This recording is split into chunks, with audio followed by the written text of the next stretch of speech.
Okay, let's dive into something that really challenges how we think about race in America today. We've got some fascinating source material here. Yeah, really interesting stuff.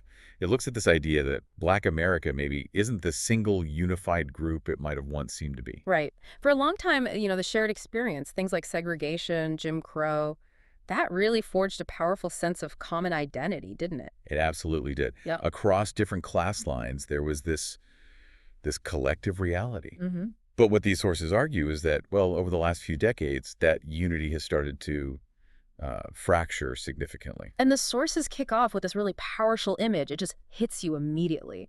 They ask you to picture, say, a dinner party, Vernon Jordan's home, Mhm. packed with Black leaders, titans of industry, politics, culture. Mm. Valerie Jarrett, Richard Parsons, Eric Holder, Deborah Lee, Franklin Raines, folks operating at the absolute peak, Secret Service maybe even outside. Right, the highest levels of power and influence. And then they say, hold that image next to the scenes from, say, the New Orleans airport right after Hurricane Oh, Katrina. yeah? Thousands of Black people stranded, looking, frankly, like refugees, nothing but the clothes they were wearing, desperate. Just desperate for help, for somewhere to go. It's such a stark contrast, isn't it? Almost jarring. It really is. And it perfectly highlights the core argument these sources are making, that instead of just one Black America, there are now these profoundly different realities, maybe uh, best understood as four distinct groups. Exactly. So, our mission here in this deep dive is to pull out the key insights from this material. We want to explore this transformation, Hmm. understand these four groups as they're laid out, Hmm. look at the evidence defining them, dig into the history that led to this splintering, and really think about what it all means for understanding race, identity, America today. Yeah, trying to get a clearer, maybe more nuanced picture of this complexity. Okay, so where do the sources start? How do they lay out this framework, these four different Black Americas? Well, first, they're careful to say these aren't like rigid boxes. They're more points on a spectrum representing just vastly different life experiences. Okay. The four main categories they propose are the transcendent, the mainstream, the abandoned, and the emergent.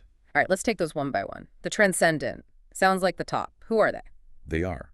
The transcendent are described as this very small elite, individuals who've reached, extraordinary levels of wealth, power, influence. Like the people at that dinner party example. Exactly. Operating at the highest levels, finance, politics, media, academia. The sources name names like Oprah Winfrey, Henry Louis Gates Jr., Robert Johnson, politicians like Barack Obama, Cory Booker, Deval Patrick. So people whose status, you could argue, lets them sort of transcend many of the day-to-day racial barriers others might face. Precisely. That's the idea. They hold positions of power, visibility, things that were just, frankly, unthinkable for Black Americans just a few decades back. Yeah. The sources make a point of saying, a gathering like that Vernon Jordan dinner just couldn't have happened 40 years ago.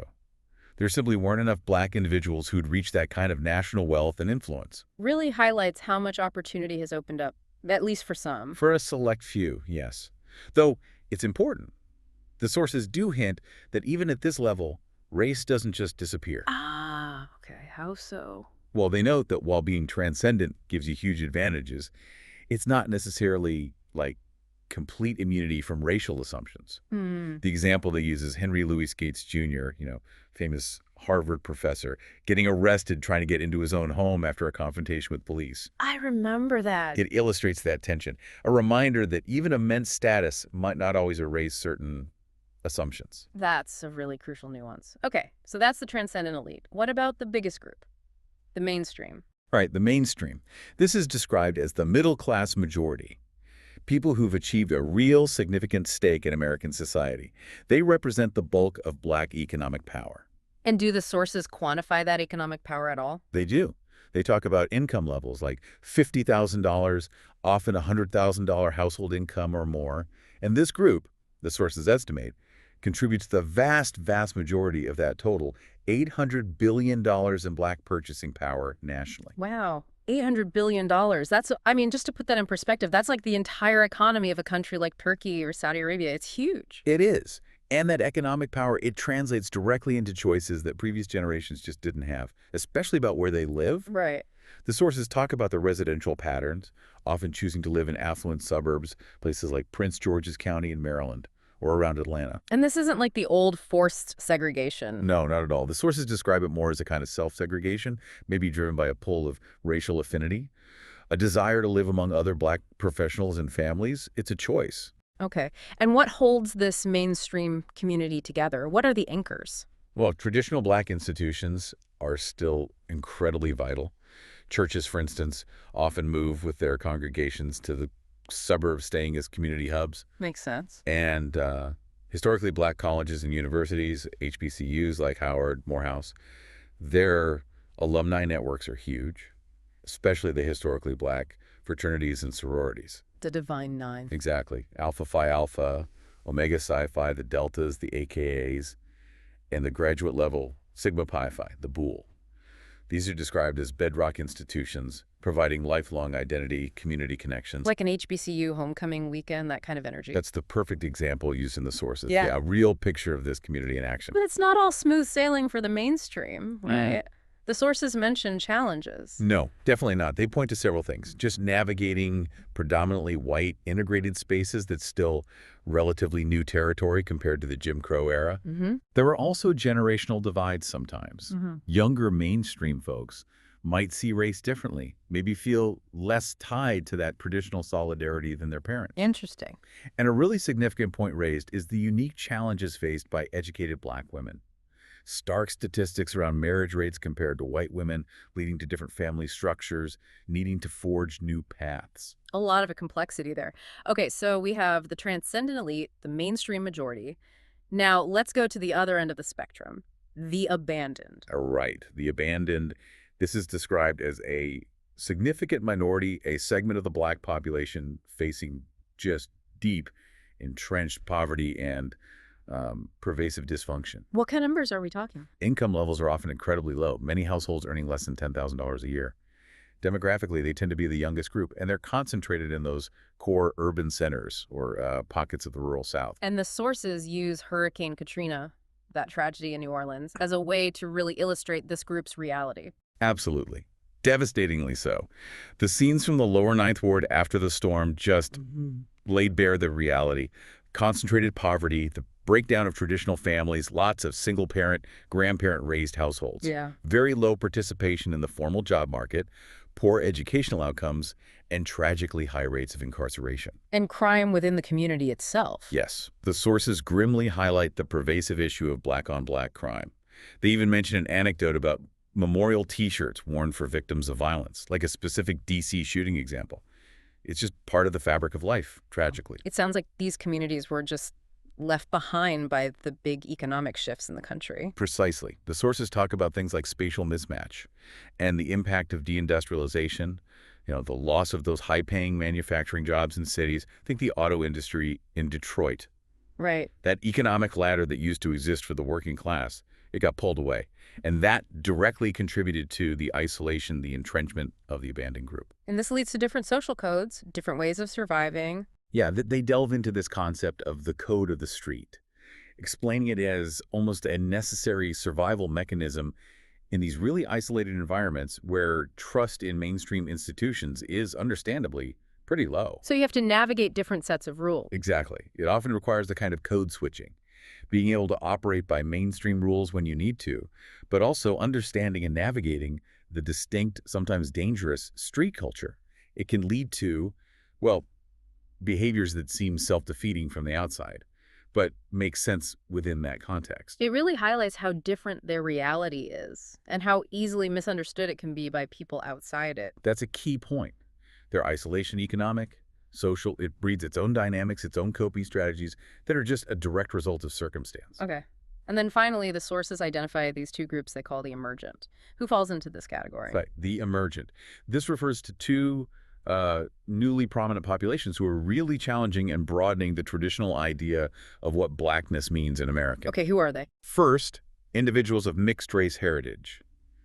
And second, recent Black immigrants. Let's start with the immigrants. The sources say there's been a big increase. Yeah, the word flood is even used to describe the rise, especially from Africa and the Caribbean. Census data they cite shows the number of foreign-born Black individuals basically tripled between 1980 and 2000. Wow, tripled. And here's a really striking point the sources make. African immigrants, even those you might see working low-wage jobs like security guards, taxi drivers, the Mr. Massey anecdote they use, Mm-hmm. they're often highly educated, frequently holding college degrees, even advanced degrees, sometimes at higher rates than native-born Americans. That's fascinating. And that has an impact, especially in places like elite universities. Exactly. The sources note that at many top universities, maybe half or even more of the students identifying as Black are actually the children of African or Caribbean immigrants.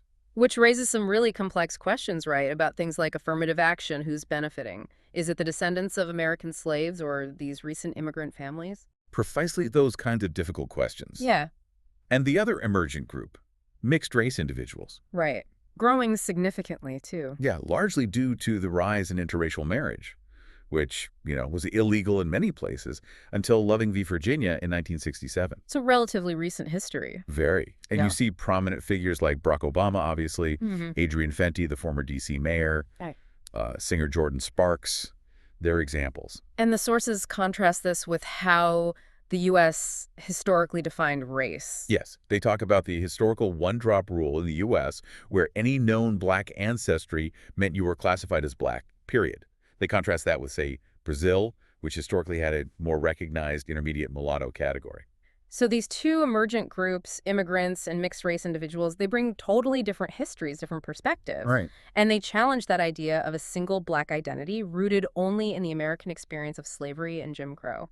They absolutely do. They complicate the picture immensely, Yeah. while still, and this is important, often facing racial discrimination in America themselves, Mm. and frequently finding community within the broader Black population. It's not like they're totally separate. Okay, so we've got these four groups laid out: transcendent, mainstream, abandoned, emergent, all with really different realities. The next big piece from the sources is understanding how we got here. How did Black America go from being more unified to this fragmented state? It's a fascinating historical path they trace. Ow. And it starts, somewhat paradoxically, with Jim Crow segregation itself.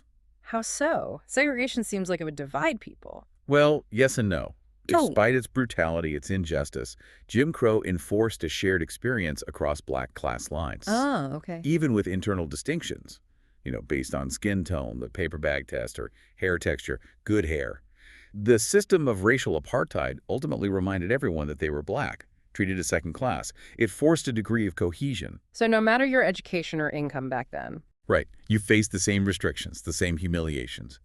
The sources use this poignant anecdote about the author's grandmother being directed to a separate, degrading, colored restroom, despite her status. That powerfully illustrates that shared reality.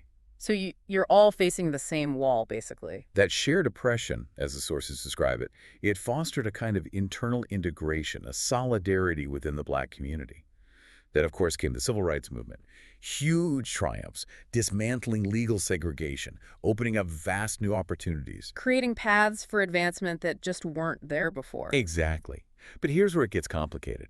Around the same time these doors of opportunity were opening, because of civil rights starting, say, mid-1960s onward, the American economy started shifting dramatically. Deindustrialization. Right. A huge decline in the industrial base in the cities. Those manufacturing jobs, auto jobs in Detroit, steel jobs, etc. The jobs that had provided a path to the working and middle class for many Black Americans, they started vanishing. So wait, you've got opportunity opening up for some, while the economic floor is dropping out from under-urban communities. That's the crucial connection the sources make. Yeah. Yes. The opportunities created by civil rights allowed those who became the mainstream and transcendent groups to move into new neighborhoods, new professional spaces. Physically and economically separating themselves. Separating themselves from the urban centers where the abandoned group was increasingly trapped by that job loss, the hollowing out of the local economy. So the very success of some in leaving actually contributed to the isolation of those left behind. Wow. So it wasn't just one thing changing, but these powerful forces kind of colliding. Precisely. And then you layer on top of that the shift away from the one-drop rule towards accepting mixed-race identity, plus the more recent significant wave of African immigration joining the long-standing Caribbean immigration. It all adds up to this much more diverse, fragmented picture. This transformation, it sounds like it creates a lot of really complex challenges, a lot of tensions today. What kind of implications do the sources talk about? Well, one of the biggest questions they raise is about racial solidarity itself. Does that shared sense of identity, that collective purpose that was so vital during the Jim Crow fight, Does it still exist in the same way? Or is it maybe fading? How do they measure something like that? It's tough, but they use small symbolic things like the anecdote of the nod. That subtle head nod black strangers often shared. Yeah, I know what you mean. They ask, are fewer people nodding back now? Suggesting maybe a decline in that automatic recognition, that connection. It's a subtle thing, but maybe symbolic of a bigger shift. Possibly. And they also point to a Pew study suggesting maybe racial solidarity is becoming a bit of a luxury item, something that those with more resources feel they can prioritize, maybe less so for those just struggling daily. And politically, this fragmentation must create huge challenges. Oh, absolutely. Think about it. If you're a Black elected official, how do you represent constituents with such vastly different experiences, different needs? Right. The needs of the transcendent are totally different from the needs of the abandoned. Completely. The sources suggest this might be why sometimes symbolic issues, things that resonate across groups because they touch on historical grievances or shared experiences of racism, sometimes get more attention than practical problems that might disproportionately affect just one group, like the abandoned. And what about actual policy? Are there tensions there too? Huge tensions. A major one highlighted is the debate over targeted policies versus race-neutral ones. Should policies be specifically aimed at helping Black Americans, or should they be broader economic uplift programs? That sounds familiar. Yeah, they reference the public debate between Kevin Smiley, who argued for targeted help, and Al Sharpton, who leaned more towards broader policies, especially during the Obama years. And affirmative action comes up here too. Critically, the sources make the point that while affirmative action opened doors, historically it's often benefited the already better prepared mainstream group more than the deeply disadvantaged abandoned. So it hasn't reached those most in need. Not as effectively, perhaps, which leads to calls in the sources for something like a true affirmative action or even a Marshall Plan, specifically aimed at lifting the abandoned. Okay, so political challenges, policy debates. What about friction between the groups themselves? Does that happen? That's definitely an implication discussed. Tensions arising from just living these different realities side by side, sometimes literally. Like what? For example, mainstream communities in the suburbs might find themselves dealing with spillover dysfunction, crime, drugs coming from nearby abandoned areas. Okay. There could be friction between the emergent groups and the abandoned over competition for low-wage jobs or small businesses. Right. And, as we touched on earlier, sometimes friction between the mainstream and the emergent over things like college admissions, where some mainstream folks might feel spots should go to descendants of American slaves rather than recent immigrants' kids. It sounds like underlying all of this is this fundamental question. What does Black even mean now? That's really the core identity question the sources grapple with, especially when you bring in the emergent groups. Do recent immigrants, do mixed-race individuals share that same deep sense of historical connection or injury from slavery and Jim Crow as the descendants of American slaves? It's complicated. Very. The sources mention Obama's point about being biracial, making the struggle feel like us versus us, but crucially, they also emphasize that these emergent groups are not immune to racism in America. Not at all. Right. You mentioned examples earlier. Yes, they cite cases like Abner Louima, the Haitian immigrant victim of police brutality, and Amadou Diallo, the Guinean immigrant shot by police. These examples show that despite different backgrounds, they still face discrimination. And often find community with other Black Americans. Exactly. They often do seek and find community within the broader Black American population. It's not a simple split. Okay, one last thing. How does all this fragmentation affect how we even measure progress for Black Americans as a whole? This is so important. The sources argue really strongly that aggregate statistics, those big overall numbers, can be incredibly misleading. How so? Well, averages, like the fact that the overall Black-white income ratio hasn't changed much since, 1967, they hide more than they reveal. Because the top is rising and the bottom is falling. Precisely.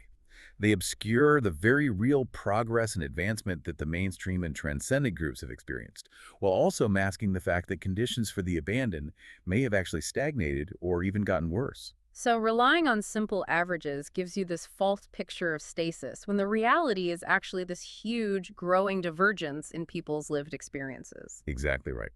The sources make a powerful case that the truth on the ground is way more complex than those high-level stats suggest. Averages, in this case, they really can't lie. Wow. Okay, we've really taken a deep dive here. We've explored this compelling argument from the source material that Black America isn't monolithic anymore, but has fragmented into these distinct groups: transcendent, mainstream, abandoned, and emergent. Mhm. Each with very different realities. We've traced the history, the complex legacy of Jim Crow, civil rights, economic shifts, immigration, and looked at the tensions, the questions this splintering creates today. And understanding this complexity, getting beyond those outdated, maybe simplistic narratives about race. Mm. It feels absolutely essential if you want to understand American society now in the 21st century. Yeah. These sources really push you to see the nuance, don't they? They really do. So maybe let's leave you, the listener, with this thought from the sources to mull over. If the experience of being Black in America now ranges from that transcendent wealth and power all the way down to abandoned desperation, and if it includes people with deep roots in American slavery right alongside people who arrived yesterday, what does it really mean anymore to talk about a single Black community, a truly shared experience, or a common destiny?